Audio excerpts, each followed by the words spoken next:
Reporting from Arkham Asylum, this is Gotham Rogues. In this video we take a look at the comic book storyline JLA, The Evil Connection. The Evil Connection is a two-parter published in Justice League of America 175 to 176 in 1975. The writer was Gerry Conway and the penciler was Dillin. It's actually just the second part that's called The Evil Connection. The first is called The Men Who Sold Destruction, but I'm going to refer to the story as The Evil Connection because it's just a way cooler name. Anyway, in it, Two-Face is broken out of Arkham Asylum by an alien race known as Dundarians. They bring him to an old mansion where he's confronted by a trio of statues of historical figures: Napoleon, Caesar, and Benjamin Franklin. These marble statues contain the consciousness of the Dundarian leaders, who are unable to travel to Earth in physical form. The trio explains that they had Harvey summoned to offer him a powerful weapon, an energy blast capable of vaporizing any target, although it can only be fired once. The price is $100,000.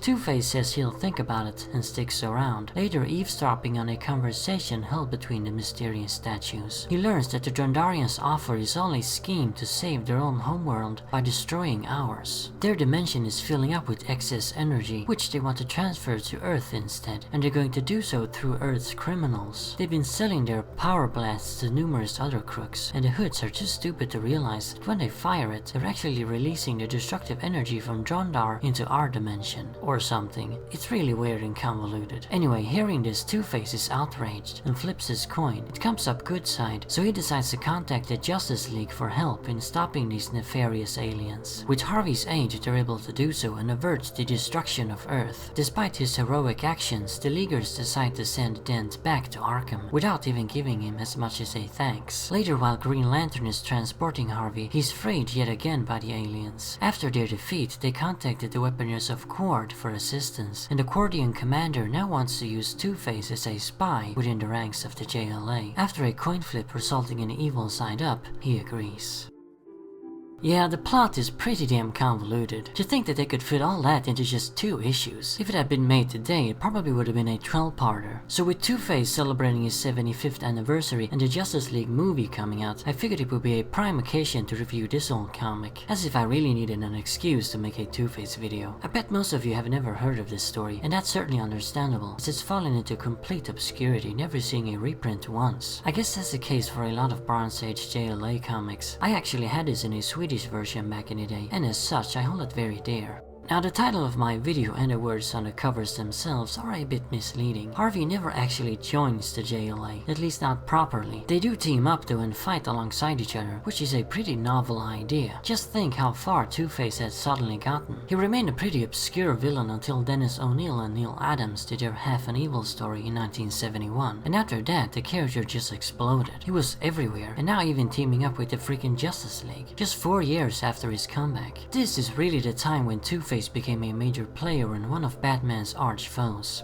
Anyway, so like I said earlier, it's one damn weird and convoluted plot. The alien scheme don't really make all that much sense, and I'm not even sure I've ever fully understood it. It's a pretty outlandish and goofy story too. The Bronze Age could be really silly at times, but this comic feels almost more like it's from the Silver Age. I think it's because the aliens take on the shape of statues of historical figures. That's very Silver Age. But that's also part of this comic's charm. The villains themselves, the Dundarians, are never all that interesting, and it could be because they don't show up much. I feel you could have done something more with them, explore their race and homeworld further. Of course, this is just 2 issues. There obviously wasn't enough time to delve into details. It's a shame because I find the Dundarians to have fairly compelling motives. They're not going to destroy Earth because they're evil, but because they want to save their own world. Now on to the main draw of the story, Two-Face. I really like how Harvey's handled. So many writers forget that he's supposed to be split between good and evil, and just portray him as an evil villain. He's half a villain and half a hero, and that is depicted perfectly here. When the good side of the coin comes up, he decides to save the world, acting as a hero. When discovering the aliens' plan, Harvey's also clearly upset, indicating that he really wanted to stop them, even before the coin toss. I gotta wonder what he would have done if the coin came up bad side. Just reluctantly sat back and watched the world burn? I guess we must assume so. The second second part is narrated by Two-Face himself, and it's very interesting to get some insight into his mind. At one point he states that he is always unbiased, letting the coin decide, never allowing his own emotions influence his actions. That's pretty fascinating because he clearly has a lot of emotions. He's not just some empty shell. Harvey gets upset when aliens plans to destroy Earth, and he clearly wants to do something about it, and later he feels totally betrayed by the League and obviously desires revenge. If his coin hadn't landed evil side up though, I guess he would have turned down the Cordian's offer, despite wanting to get back at the Leaguers. Two-Face's sudden turn to the dark side also feels almost justified here, which I really appreciate. If he hadn't contacted the League and then helped them to stop Drondar, our world would have been lost. Two-Face saved the world, and not only does he not get a thank you, but he's also thrown back into Arkham, buried away, perhaps not even getting any credit for his deeds. What a bunch of ungrateful pricks the Leaguers are. Sure, we can understand why they acted like that. Two-Face is a notorious supervillain known to be unpredictable. Of course they're not going to trust him, but they could have acknowledged his heroism somehow. Harvey even calls them out on their hypocritical self-righteousness, going on to explain how he hated such behavior even when he was DA. That's a part I found very interesting.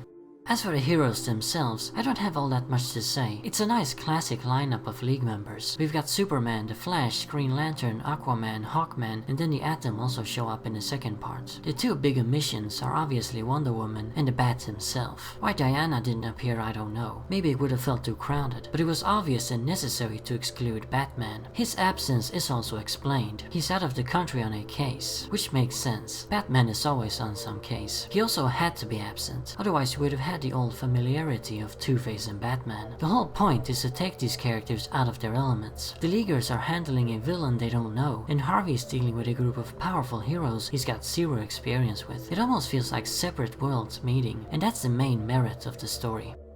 As for the art by Dillin, it's pretty solid. Not the best Bronze Age stuff I've seen, but I still love it. Because it is classic Bronze Age DC. This is how I imagine superheroes. These designs with on the bright colors on crappy newspaper print. That's real comic books to me. In conclusion, this is an underrated gem, especially if you're a Two-Face fan. Yeah, it's pretty dated with goofy parts and some poorly handled exposition, but that's to be expected from a comic of this era. I highly recommend it if you're into older comics, Two-Face, or just the Justice League in general. Anyway, as always, remember, Arkham Asylum awaits you in the next video.